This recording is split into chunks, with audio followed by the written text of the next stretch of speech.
일토소명 묵상 사도행전 주의 뜻대로 이루어지이다. 예전에 한 교회 청년부를 섬길 때 여름 수련회를 위해 오래 기도하며 준비했는데 잠깐 잠이 든 때 선명한 꿈을 통해서 수련회의 방향을 보았습니다. 철야기도 시간에 성령의 은사가 나타나고 악한 영의 회방도 심해졌을 때 그 꿈을 해석하는 문제에 봉착했습니다. 우리에게 유익한 도움인가 아니면 방해 요인인가에 대해서 오랫동안 토론했고 수련회 후에도 그 꿈의 해석에 대해 생각했지만 정확히 알 수 없었습니다. 30여 년이 지난 지금도 잘 모르겠습니다. 그런데 사도 바울이 예루살렘으로 가야 하느냐 말아야 하느냐 하는 문제에 대한 해석이 다른 것을 보고 저도 하나님의 뜻을 이해했습니다. 오늘 말씀은 사도행전 21장 1절에서 4절, 10절에서 14절입니다. 우리가 그들을 작별하고 배를 타고 바로 고스로 가서 이튿날 로도에 이르러 거기서부터 바다라로 가서 베니게로 건너가는 배를 만나서 타고 가다가 구브로를 바라보고 이를 왼편에 두고 수리아로 항해하여 두로에서 상륙하니 거기서 배의 짐을 풀려 함이러라. 제자들을 찾아 거기서 이레를 머물더니 그 제자들이 성령의 감동으로 바울더러 예루살렘에 들어가지 말라 하더라.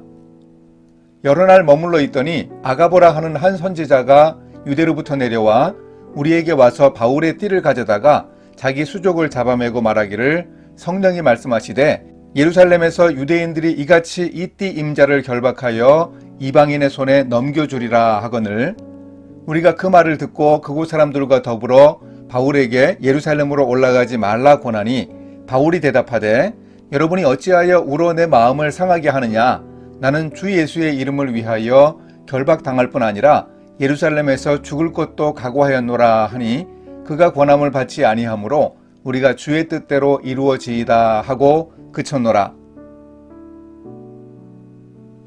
3차 전도 여행을 출발지인 안디옥이 아니라 예루살렘에서 마치려는 바울의 계획에는 다분히 로마로 간 후 스페인까지 가서 복음을 전하려는 의도가 담겨 있었습니다.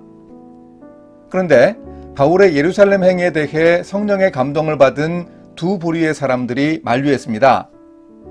예루살렘으로 올라가면 결박을 당할 것이니 가지 말라고 권했습니다.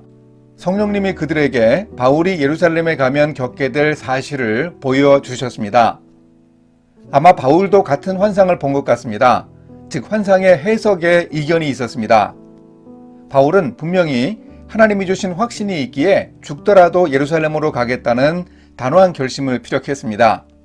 바울은 예루살렘에 가면 체포당하여 신문을 받는 등 사법적 절차를 통해 어려움을 겪는다는 사실을 잘 알았습니다.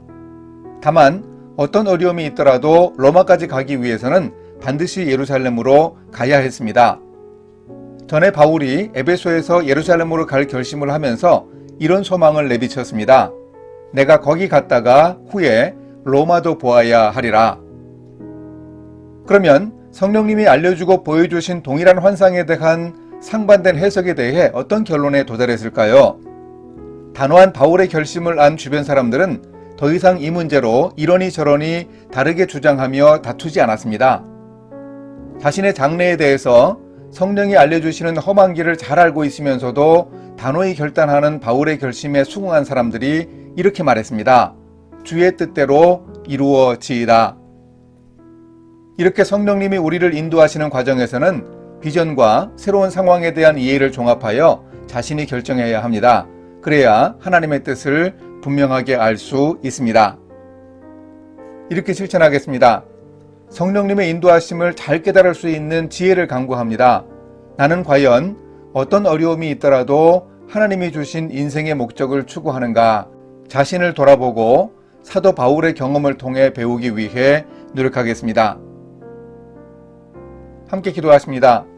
하나님, 사도 바울처럼 결박뿐 아니라 죽음이 닥치더라도 하나님이 주신 사명을 붙들고 나아갈 수 있는 믿음을 허락해 주소서.